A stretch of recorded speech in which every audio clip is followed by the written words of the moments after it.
gallery right now, I have lots of portraits, which is what I work on mostly. So I have some pretty big, like 5-foot canvases that are in there, but I'm actually more of a drawer myself, so most of my drawings are in there. Mostly from the last semester of spring as a junior. It's from spring semester as a junior all the way till now, basically. And since I decided I was going to be a studio art major a lot later than everyone else did, I was a little behind, but managed to catch up, and I'm doing pretty well for myself, actually. I always wanted to do it, but I was convinced that I'd never be able to do anything with it. And Lyle convinced me there's plenty of jobs and there's opportunities and there's things that you'll want to do with it, and if this is what you really want to do, then why wouldn't you be doing it?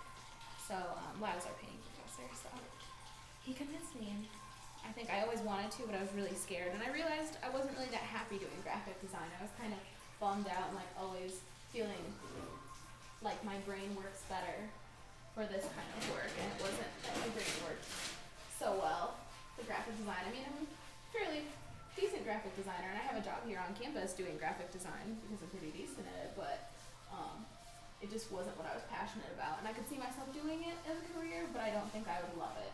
And I think they always say that work doesn't feel like work when you're doing something you love, and I never feel like I'm doing work. Like, I do things that are hard and hard work, but I never feel like I'm miserable while I'm doing any of this. I'm never, ever, ever stressed out, ever. And people are always amazed. They'll be like, you have a 14-page paper due. I'm like, well, I'm just kind of relaxed about it, because that's just the attitude I get from doing this, and it just sets me in that mood for my whole daily routine and basically what I do every day of my life. So it's really, it's a nice feeling to be relaxed mostly. With my art, I don't particularly try to capture like personalities per se. I'm capturing a face, and I feel like that's what you see when you look at a portrait.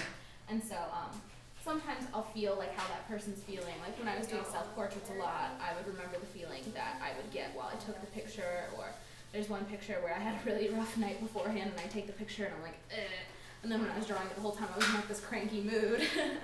So it's kind of funny. I just kind of feel whatever my paintings feel, I guess. Yeah, art camps at NIU, and I did them all in the summers, from my 8th grade to freshman year, and I did them for 3 years in a row until I was gonna come here. And then, you know, obviously I was working, and but I did the art camps, and they like would offer scholarships and stuff through it, and I just remember thinking like, it's so cool, and like that's where I learned how to draw. I got significantly better from taking those classes. And it's awesome because it's coming full circle, since I'm going to be taking like drawing classes again with the people who taught me to begin with. Like, I just remember I was sitting there in this like figure drawing class. It was a live figure drawing class, and the model was sitting there, and like she wasn't nude or anything, thank goodness, because 8th graders could not handle that.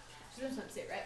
So I'm drawing her, and I'm getting all my stuff right, and I'm like aiming, like, you know, making everything really, really good. And the professor walks over and goes, "Now you're going to school for art, right?" I was like, I think probably. He's like, you really need to go to school for art.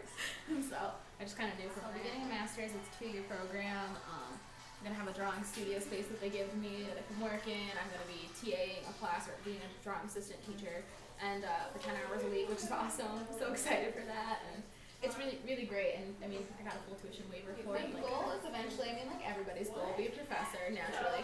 But one thing that I kind of want to do is be a visiting artist. And essentially what a visiting artist is they go around and like they'll visit college campuses or different galleries locally, and they'll show their work. They'll be like an artist in residence, paint around for a while, or like they'll come into classes and help facilitate and teach a class, or like give people advice and things like that. And so it's pretty neat. Like we had one come to Milliken, and I just thought like, this is the coolest thing ever. I want to do this someday and just be like a lecturer, and that'd be awesome. I also kind of want to have research published because I like using my left side and my right side of my brain, and I feel like sometimes art only stimulates one, you know.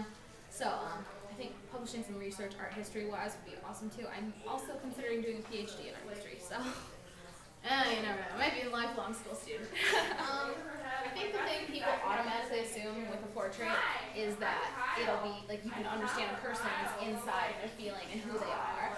And I personally don't feel like I can necessarily capture that. And if you do feel like you can see an emotional quality to one of the paintings, it's because something that you're reflecting on yourself, and you think, oh, when I make this face, or if I was like that, this is how I would feel.